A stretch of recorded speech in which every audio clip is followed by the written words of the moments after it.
Hello guys, Radhe Radhe. तो आज के सिलेबस में हम देखेंगे एंकिलोजिंग स्पॉन्डिलाइटिस। इसको हॉरिजॉन्टल कर देते हैं। तो ये बहुत ही इम्पॉर्टेंट होता है, ये एग्ज़ाम जन्म के एग्ज़ाम में आते हैं।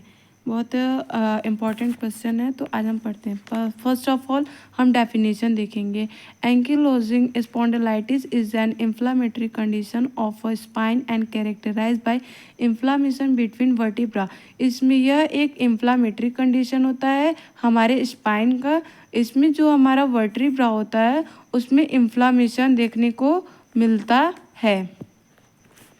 तो समझ में आया? एक बार फिर से, एंकिलोजिंग स्पॉन्डिलाइटिस यह एक इन्फ्लामेटरी कंडीशन होता है हमारे स्पाइन का। इसमें जो हमारा वर्टिब्रा होता है उसमें इन्फ्लामेशन होता है, उसे हम एंकिलोजिंग स्पॉन्डिलाइटिस कहते हैं। तो शायद कंफर्म हो गए होंगे। नाउ नेक्स्ट, कॉजेस, मतलब इसको हम इटियोलॉजी कहते हैं। इसका कोई एग्जैक्ट मतलब कि कोई एग्जैक्ट कॉजेस नहीं होता है। पहला होता है, ये अननोन भी हो सकता है। जेनेटिक फैक्टर हो सकता है, लाइक अनुवांशिकी, या फिर हमारे फैमिली हिस्ट्री में देखने को मिलता है। जैसे कि हमारे किसी फैमिली मेम्बर को हुआ है तो उसके अकॉर्डिंग हो सकता है। अब हम इसके साइन एंड सिम्टम्स या फिर क्लिनिकल मैनिफेस्टेशन देख सकते हैं। पेशेंट को बैक पेन भी हो सकता है और लोअर बैक स्टिफनेस देखने को मिलेगा। पेशेंट को फटीग होगा, फीवर होगा।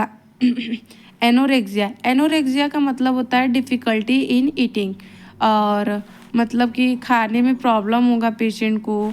और pain in ligament and tender, patient के लिगामेंट तथा टेंडर में क्या करना होगा, पेन देखने को मिलेगा।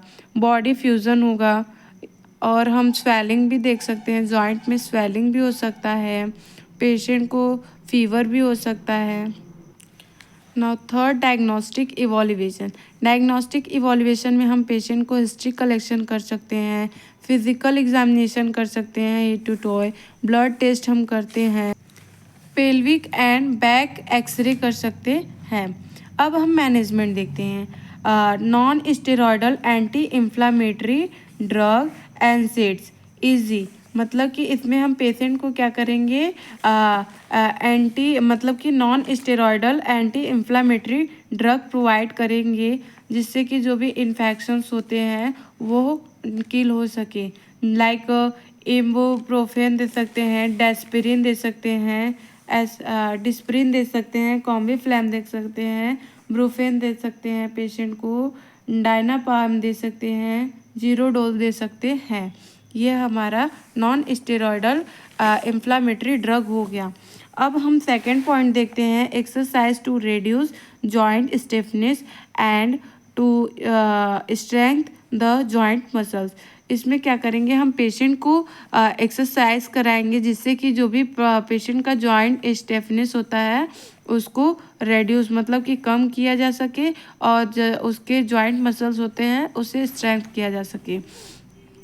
Physical and occupational therapy, patient को हम physical and occupational therapy provide करेंगे।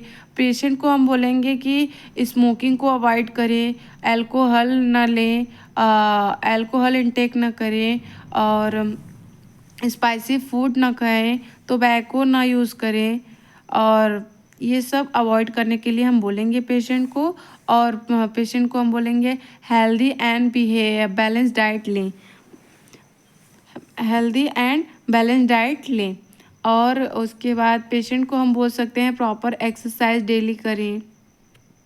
Thank you so much. तो आज के टॉपिक में शायद आपको कोई कन्फ्यूज़न ना होगा, क्योंकि मैंने इतनी डीपली तरीके से पढ़ाया, समझ में आएगा। Thank you. राधे राधे।